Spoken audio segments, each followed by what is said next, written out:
É uma história muito boa.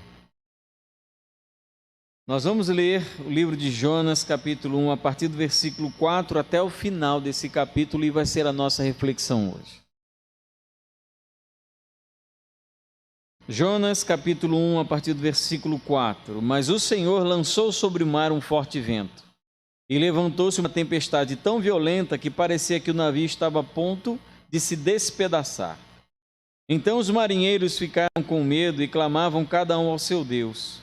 Lançaram no mar a carga que estava no navio, para que ele ficasse mais leve. Jonas, porém, havia descido ao porão do navio, e ali havia se deitado e dormia profundamente. O capitão do navio se aproximou de Jonas e lhe disse: O que está acontecendo com você? Agarrado no sono? Levante-se, invoque o seu Deus. Talvez assim esse Deus se lembre de nós, para que não pereçamos. Os marinheiros diziam uns aos outros: Vamos lançar sortes para descobrir quem é o culpado desse mal que cai sobre nós. Lançaram sortes e a sorte caiu sobre Jonas. Então lhe disseram: Agora nos diga, quem é o culpado por este mal que nos aconteceu? Qual é a sua ocupação? De onde vem? Qual a sua terra? De que povo você é? Jonas respondeu: Eu sou hebreu e temo o Senhor, o Deus do céu, que fez o mar e a terra. Então os homens ficaram com muito medo e lhe perguntaram: O que é isso que você fez? Pois aqueles homens sabiam que Jonas estava fugindo da presença do Senhor, porque ele lhes havia contado. Então lhe perguntaram: O que devemos fazer com você para que o mar se acalme? Disseram isto porque o mar ia se tornando cada vez mais tempestuoso. Jonas respondeu: Pegue-me e me lancem no mar, então o mar ficará calmo. Porque eu sei que por minha causa esta grande tempestade caiu sobre vocês. Em vez disso, os homens remavam, esforçando-se por alcançar a terra, mas não podiam, porque o mar ia se tornando cada vez mais tempestuoso contra eles. Então clamaram ao Senhor e disseram: Senhor, rogamos-te que não nos deixes perecer por causa da vida deste homem, e não faças cair sobre nós este sangue inocente, porque tu, Senhor, fizeste o que foi do teu agrado. Em seguida, os marinheiros pegaram Jonas e o lançaram no mar, e a fúria do mar se acalmou. Então esses homens temeram muito o Senhor, ofereceram sacrifícios ao Senhor e fizeram votos. O Senhor ordenou que um grande peixe engolisse Jonas, e Jonas esteve 3 dias e 3 noites no ventre do peixe. Deus, que o Senhor fale conosco nessa noite por intermédio dessa palavra, dessa reflexão. O Senhor conhece as nossas limitações, especificamente a minha limitação.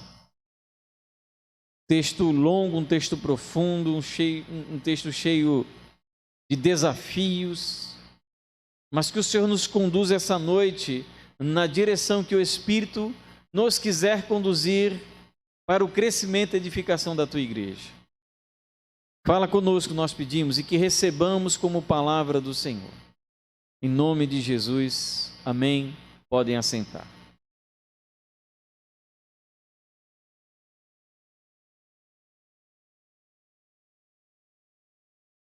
Em nossa reflexão anterior, nós conhecemos o profeta Jonas. Deus deu a Jonas uma missão: ir à cidade de Nínive, falar para ela, sobre a iminente ira de Deus contra aquela cidade. Deus estava insatisfeito, estava irado, a maldade daquela cidade tinha subido até Deus. Ele tinha tomado conhecimento e a medida da maldade daquela cidade já tinha chegado até o limite, já tinha ultrapassado.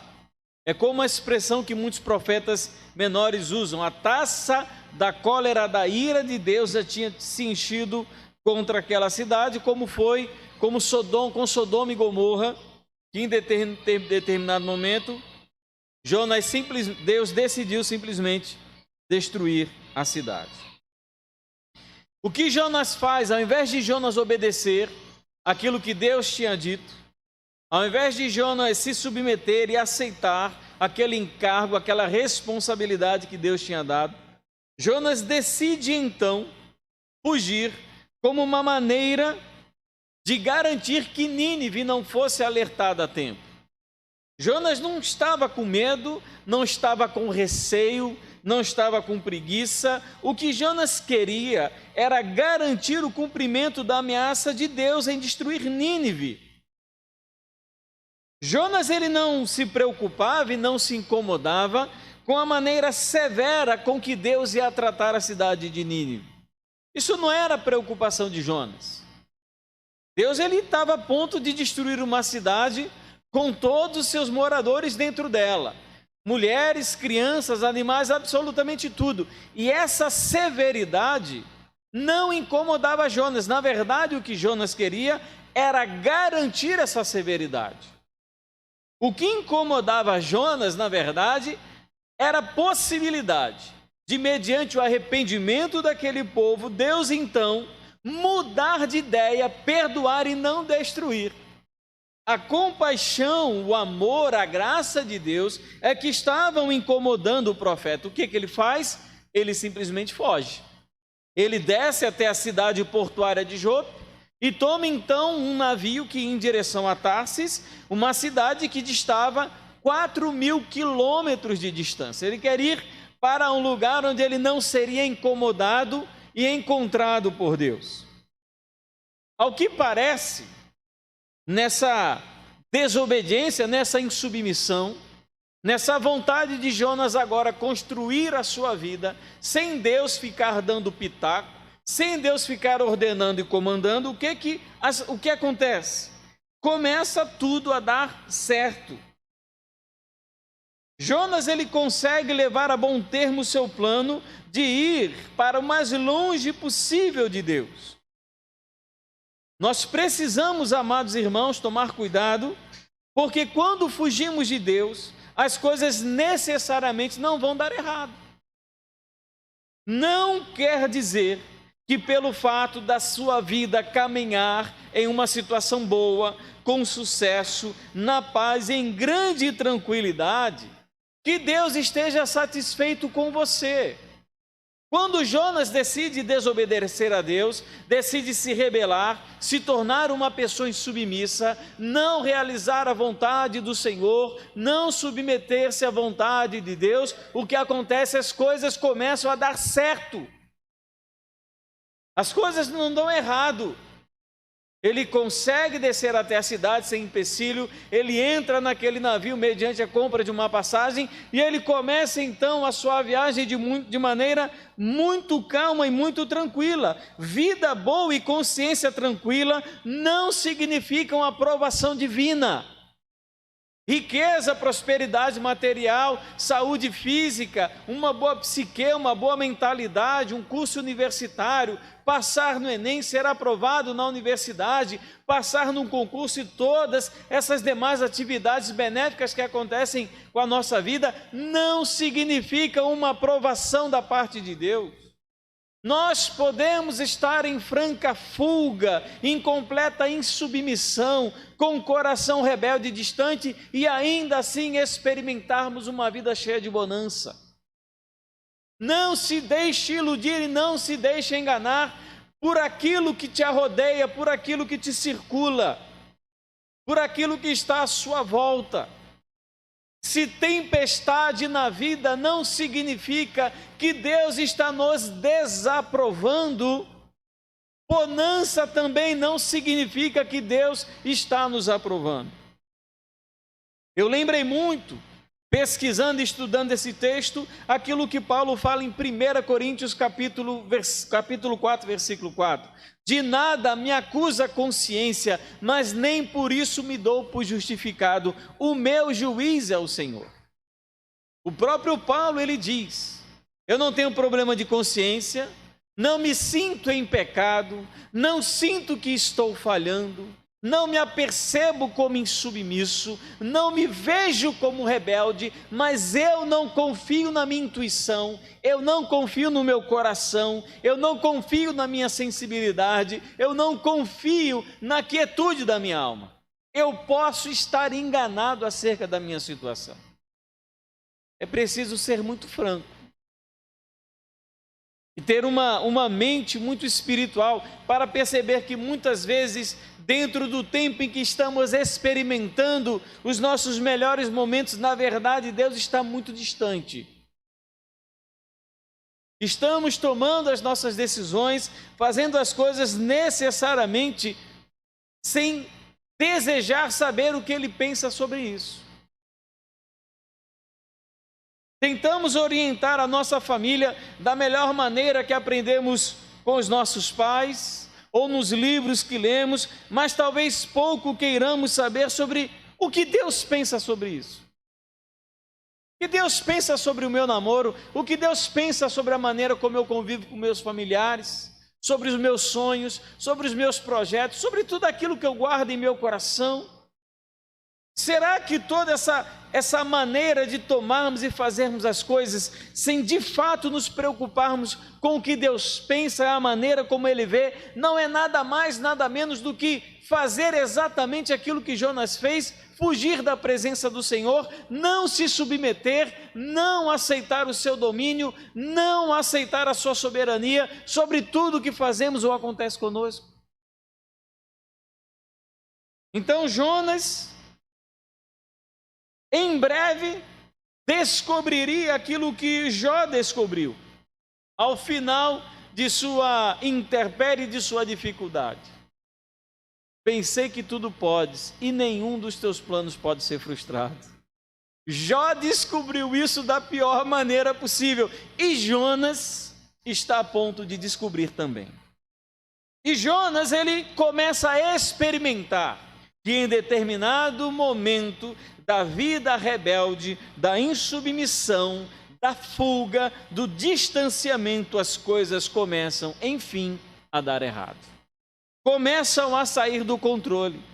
As coisas se tornam maiores do que Jonas poderia prever, além da sua capacidade, vão além das suas forças. Jonas, naquele dia, está no pior lugar para se estar no meio de uma tempestade. Ele está no meio de um oceano, num pequeno barco, e a tempestade então surge. Quem é um ser humano em um barco no meio do oceano? Nada. Até o maior dos navios, dentro do vasto oceano que circunda esse globo, não é absolutamente nada. Disseram que o Titanic não podia ser afundado. Alta tecnologia. Tudo pensado para todas as possibilidades. Caso alguma coisa desse errado. E de maneira fatídica, no seu primeiro passeio, no seu primeiro cruzeiro, foi a pique, levando consigo vida de centenas de pessoas. Quem é você perto do grande oceano?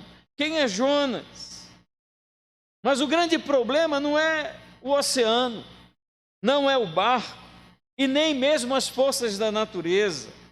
Todas essas coisas não são absolutamente nada perto da grandeza do Criador de todas essas coisas. Jonas, aquele profeta que fugia da presença do Senhor, insubmisso e desobediente, decidiu não se submeter à vontade de Deus. Mas a criação se submeteu e atendeu à voz do seu Criador, quando o seu Criador do seu trono decidiu e determinou que naquela noite, ao redor daquele barco, se formasse uma grande e terrível tempestade. Grande problema, amados, é que Jonas não é o único a ser atingido como resultado de sua insubmissão e rebeldia. Jonas, ele não parou para pensar nas consequências da sua fuga, nas consequências de não ouvir a Deus, nas consequências de não buscar ao Senhor, de não fazer a vontade dele. Ele não parou para pensar nisso. Ele pensou só em si, nos seus sonhos, nos seus projetos, em melhorar de vida, em mudança de vida, em conseguir coisas maiores em uma cidade conhecida pela riqueza como era Tarsis. Ele não pensou nas consequências dos seus atos. E Jonas, então, no meio de toda aquela tempestade, o que ele faz? Ele dorme dentro do barco. O texto diz que ele chegou, entrou no barco, desceu para a parte inferior do navio, daquela embarcação, e dormia tranquilamente. Não é descanso. Vocês lembram Jesus dormindo em meio à tempestade? Aquilo é descanso, aquilo é paz. Isso aqui é insensibilidade. É um coração insensível para a vontade e aquilo que Deus está fazendo. Como consequência, então, da presença de Jonas, o profeta fujão, desobediente e insubmisso, naquele lugar, outros homens que não tinham absolutamente nada a ver com a fuga de Jonas, começam a padecer e correr o risco de perderem a sua própria vida. Isso nos ensina uma grande lição, uma lição importante. Quando estamos em fuga, quando estamos em desobediência, quando não estamos nos submetendo ao Senhor, quando as suas palavras dele para nós não significam nada, nós não apenas padecemos, mas levamos outras pessoas a padecerem também. Talvez pessoas que não tenham absolutamente nada a ver com aquilo. Eu lembrei sobre a história de Acã, em Josué, capítulo 7, quando os exércitos de Israel sobem contra a cidade de Ai, e é estipulado que absolutamente nada pode ser tomado de valor pelos soldados. E Acã então decide tomar bens que tinham sido amaldiçoados por Deus, e por conta dessa desobediência, muitas pessoas morreram naquele dia. Aquelas pessoas sequer sabiam quem era Acã, sequer tinham noção do que ele tinha feito, mas acabaram sofrendo penas e consequências da atitude de insubmissão daquele homem.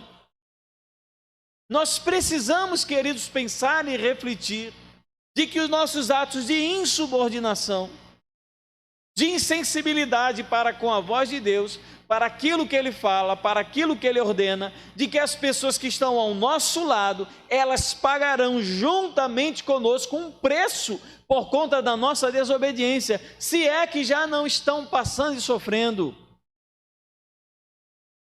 Pais, mães, mulheres, maridos, filhos, funcionários, colegas de trabalho, todos começam a padecer quando o homem que deveria ser o homem de Deus ou uma mulher de Deus não está com o coração submisso ao Senhor.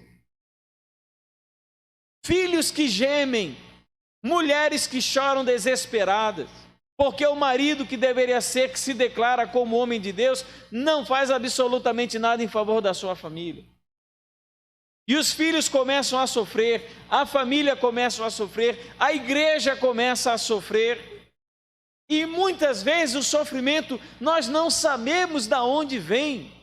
É Deus mandando tempestade sacudir o barco da nossa existência para ver se nós acordamos e entendemos que Deus ele está no controle de tudo, contra ou a favor de nós.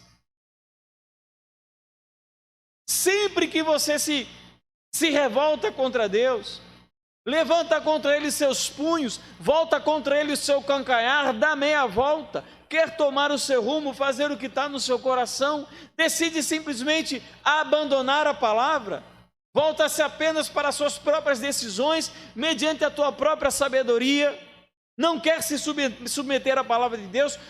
Meu irmão, o tempo passa e a calmaria vai embora, o que se assoma à tua vida é uma tempestade incontrolável.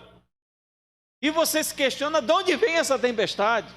Isso é coisa do capeta? Isso só pode ser coisa do Satanás? Não, meu irmão, isso pode ser coisa de Deus, para te acordar do teu sono, desse sono mortal, dessa preguiça, dessa insensibilidade, desse coração adormecido. É Deus mexendo a tua vida, é Deus balançando a tua vida, é Deus querendo moer, quebrar o teu barco, para ver se você aprende. E quando você olha, os teus filhos estão sofrendo também, a tua família está sofrendo, os teus amigos.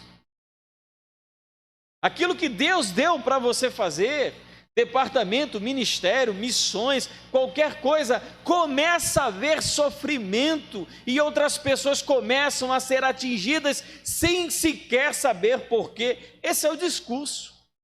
Quando eles descobrem quem é Jonas e o que Jonas está fazendo ali, eles perguntam: por que isso está acontecendo com a gente? O que você fez para atrair sobre si a ira desse teu Deus? O que nós podemos fazer para que esse mar se acalme, para que a ira de Deus passe? Vocês lembram 2 Crônicas, capítulo 7, versículo 14? Se o meu povo que se chama pelo seu nome se humilhar, orar e me buscar, eu sararei a sua terra. Por que a terra está doente? Por causa do povo de Deus.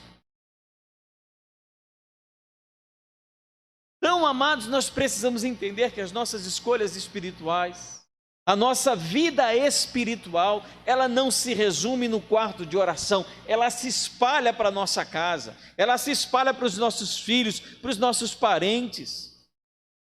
E o ato de rebelar-se contra o Senhor, de não permitir que Ele tenha domínio e senhorio sobre nossas vidas, pode parecer bom no começo, nos propiciando determinadas coisas boas, mas no final de tudo, começa sobre nós uma terrível tempestade.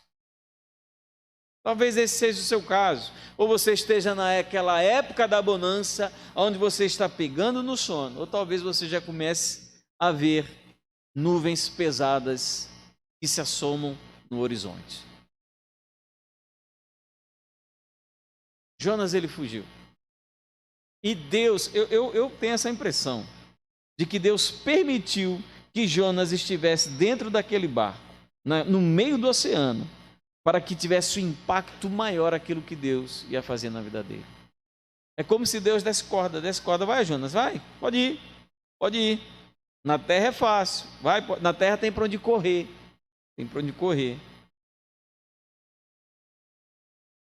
Eu quero ver quando você estiver dentro do barco, Jonas. O que você vai fazer? E nós então encontramos, dentro desse barco, no meio dessa tempestade, algumas atitudes muito interessantes.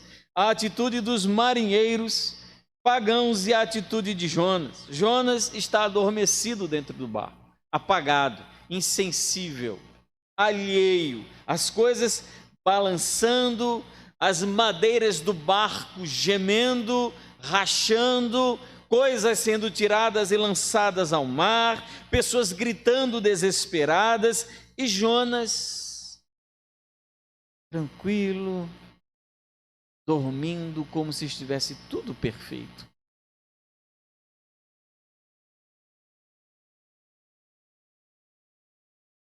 Jonas, ele estava com uma cegueira espiritual tão grande que tinha afetado até mesmo o seu físico. E eu não tenho absolutamente nenhuma dúvida de que muitas vezes nós somos assim também. Por isso que eu digo que Jonas é gente como a gente. Porque a gente vê o nosso filho caminhando para um caminho da pecaminosidade. Como eu conheci homens que viam o filho caminhando para o destino da homossexualidade, mas não conseguiam perceber o que estava acontecendo com o filho dele. Cego. Via a mulher desesperada, a mulher fria em casa, longe de Deus, e não conseguia perceber. Jonas estava assim. Os marinheiros lutavam pelas suas vidas, os marinheiros oravam aos seus deuses, mas Jonas não, Jonas ele dorme. E é interessante que quando Jonas é encontrado dentro do navio, quem pode dormir no meio de uma tempestade? Jonas, o crente. Quando um pagão, o capitão do navio, encontra Jonas dormindo no interior da embarcação, ele diz o que para Jonas? Jonas, vai orar ao teu Deus. Chama Jonas para levantar um clamor de oração. O ímpio, o pagão, o que não conhece ao Deus verdadeiro, ele pede que Jonas ore. E tem crente que é assim, amados. Tudo está desmoronando, tudo está caindo, a casa está caindo, a vida está se desfacelando, o coração se afasta de Deus. Quando eu comecei o curso universitário, 2001, Em 2008 eu tinha um colega de turma que era filho de pastor e terminou o curso como ateu. E outro, como ele não percebeu que isso estava entrando no coração dele? Será que o pai dele não percebeu isso? Eu era professor de uma escola do interior, onde eu fui pastor durante 2 anos e meio. E uma criança de 9 anos a quem eu dava aula de religião. E eu dando aula para essa criança de 9 anos, filho de um pastor da cidade, vira para mim e diz: eu odeio crente. Será que o pai dessa criança não percebe onde está o coração dessa criança? O que está acontecendo? O sono, a dormida, está tudo muito bem, os nossos planos caminham bem. O que o incrédulo diz? Vai orar a Deus, Jonas. Tem crente que é assim, tudo desmorona enquanto ele está dormindo, enquanto ele está cego, ele não percebe. Não percebe que deixar de orar conduz à morte espiritual, não percebe que não amar a palavra do Senhor leva a pessoa à destruição espiritual, não percebe a importância de se congregar na igreja, não percebe isso, é sempre questionável, é sempre preguiçoso, é sempre cheio de desculpas, é sempre cheio de vai para cá, vai para lá, de mimimi, coisa e tal, e ele não percebe que a vida cada vez mais se destrói.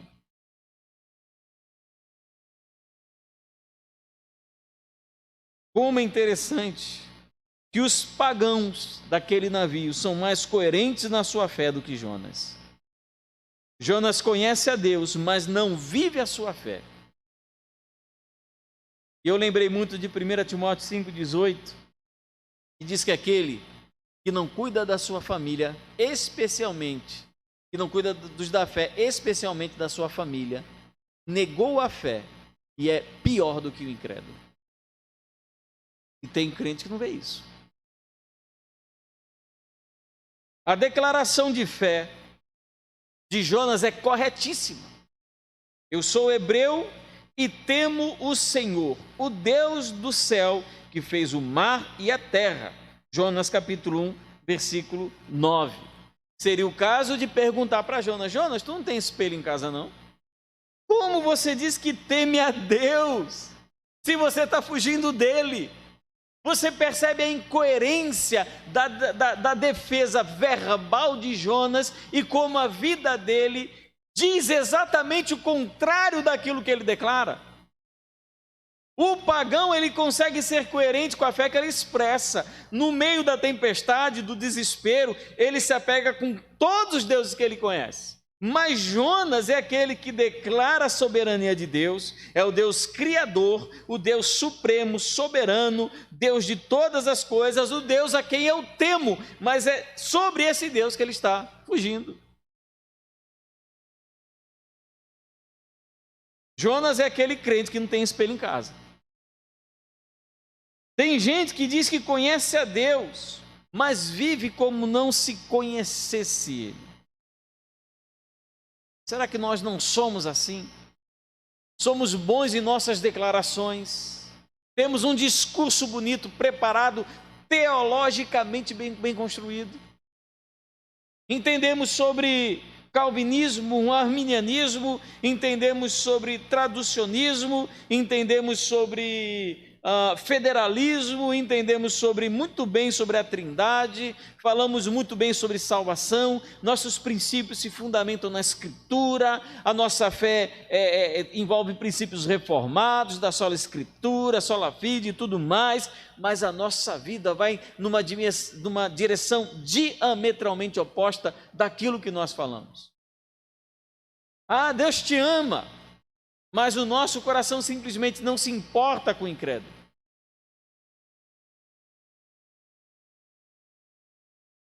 Não é possível frustrar os planos de Deus.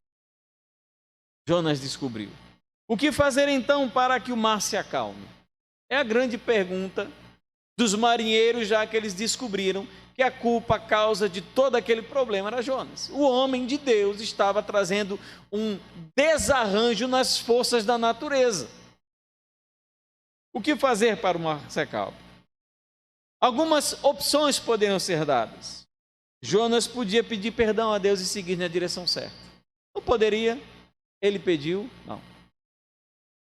Ele poderia ter clamado ao Senhor pela vida daqueles homens. Ele pediu? Não pediu. A solução dada por Jonas é muito interessante, porque Jonas está pronto a morrer, mas a obedecer, não. Não é chocante isso?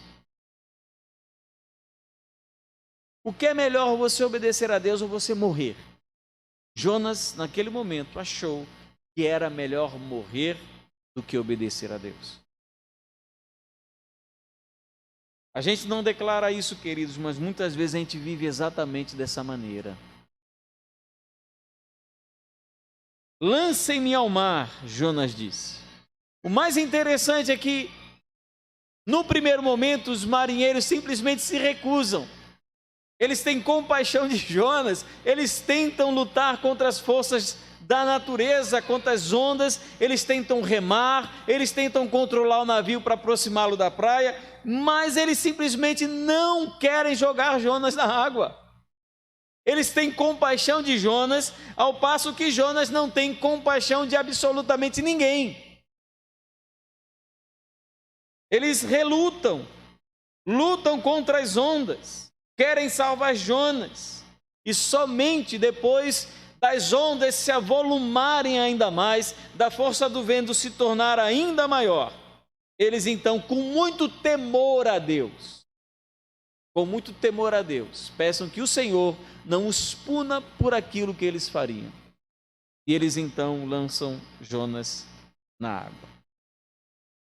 E a partir desse momento que Jonas é lançado na água, diz o texto que o mar simplesmente se acalmou. E aqueles homens, o texto diz, adoraram ao Senhor. Não aos deuses, mas adoraram ao Senhor. O grande profeta Fujão, ele já começou ali a ter uma obra missionária profícua e muito abençoada. Porque aqueles homens, não por intermédio das palavras e da vida de Jonas, mas pela ação de Deus em todas aquelas circunstâncias, eles descobriram quem de fato era o Senhor. Isso me ensina, queridos, uma lição muito importante. Não depende de mim, depende de Deus. Não sou eu, é Deus.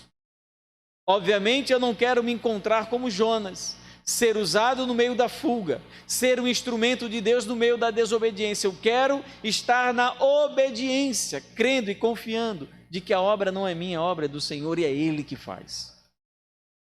Temos diante de nós um grande desafio de abençoar aquelas crianças, jovens, adolescentes na Rua do Motor, mas é o Senhor que vai fazer. Eu queria concluir fazendo 3 observações importantes. Primeiro, muito aplicado à nossa vida. Cuidado com a tranquilidade da sua vida. Cuidado com a tranquilidade da sua vida. Consciência tranquila e sucesso não indicam aprovação divina. O que se espera de filhos que desobedeceram os pais? O meu filho sabe que se ele me desobedece, ele vai receber disciplina. Hebreus capítulo 12, versículo 8, diz: se nós estamos sem correção, nós não somos filhos, somos bastardos. Se você continua e permanece na desobediência, na insubmissão e nada lhe acontece, é para ficar mais preocupado do que se algo lhe acontecer. Porque Deus, ele disciplina aquele filho a quem ele ama. Se você não tem disciplina, talvez você não seja filho.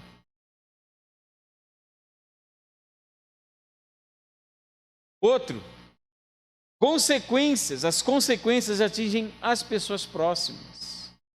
As tempestades balançam o nosso barco, o barco em que está a nossa família, nossos amigos, trabalho, igreja, e todos acabam sofrendo as consequências da nossa desobediência.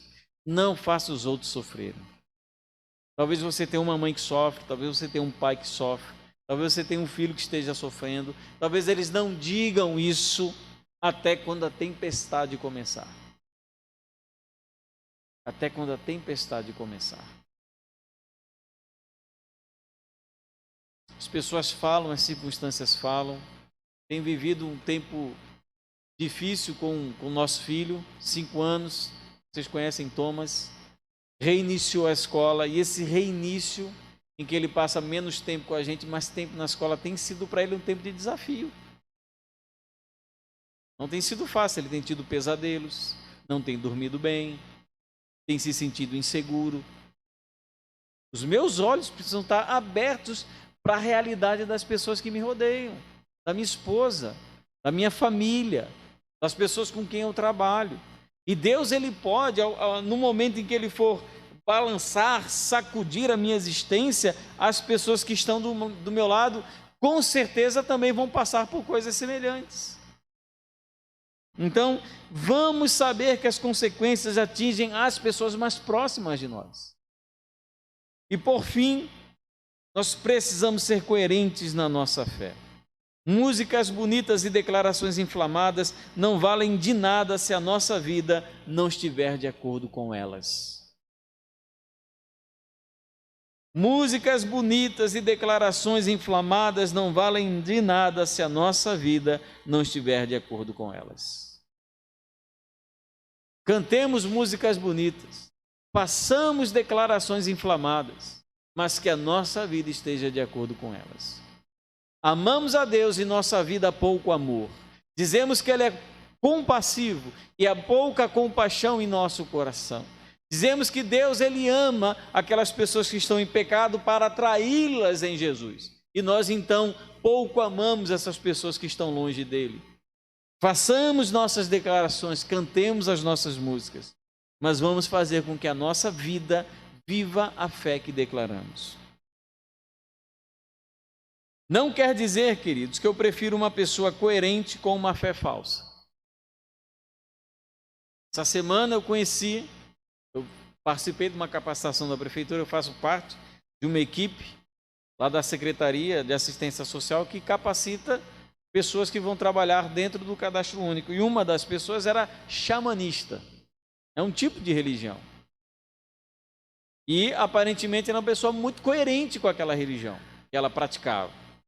Isso quer dizer que eu admiro uma pessoa que é coerente com uma falsa fé? De maneira nenhuma. Nós devemos ter uma fé verdadeira e sermos coerentes com ela.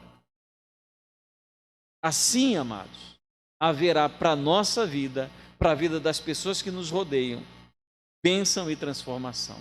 Se Jonas, ele foi um instrumento de Deus para levar a maior cidade da sua época a um arrependimento sincero e ao abandono da maldade, o que Deus, ele não pode fazer através de nós?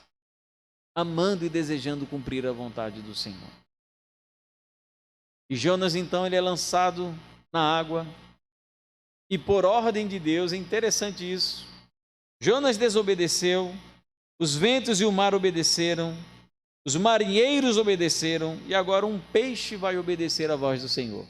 Mas Jonas, ele continua desobedecendo. Na semana que vem nós vamos falar sobre a oração de Jonas no ventre do peixe. Queridos, que Deus, ele nos ensina através da vida de Jonas. E entendamos o quão importante é sermos coerentes com aquilo que nós defendemos, acreditamos acerca do Deus a quem servimos. Que o Senhor esteja conosco. Amém.